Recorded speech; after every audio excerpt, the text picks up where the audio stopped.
Well, my assessment is pretty simple. I would give it a good A plus when it comes to the accessibility point of view of it. There's always going to be a few little nuances of alterations that you need to make. But like I always say, that sometimes you don't know of those nuances until you actually open it up and the public starts utilizing it, right? But they made a really concerted effort to really, address the blind issues. And from a person with a physical disability with the use of the wheelchair, it's actually really, really functional. And the ride, I cannot explain to you how smooth the ride is. The common, elevators broken down all the time. Sometimes the little lift that would come out of the buses wouldn't work, and when they did work, they'd be stuck. But you know what the most common problem was? Overcrowding of buses. Because if you remember, if you go to a bus, a person in a wheelchair has to go in. You got to move all these people somewhere, push up the seat, right? And if you're in a full bus, what are you going to do?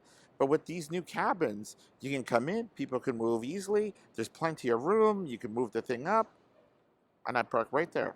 Yeah, it's color coded. And the thing that was the biggest concern, having traveled around the world, is the space between the train and the platform is sometimes incredibly concerning.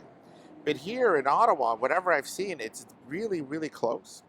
And there's not any major issues in that particular area. And to the degree that there's an actual little small little ramp when you get in. And I thought that was ingenious. Yeah, and you can see they made a concerted effort wherever they could. They put two elevators because they understand that, well, elevators do break down. And I have a funny feeling that when the onslaught happens on October the 6th, that the elevators are going to be a frequently used mechanism to get up and down. And so, yes, it's to me, it's a very pleasant surprise to see that where they could, there are two elevators for every opportunity or for every platform. I would give it an A and A plus, and I really enjoyed it. So much though that when they were talking about it, I never made it as part of my day-to-day work activities.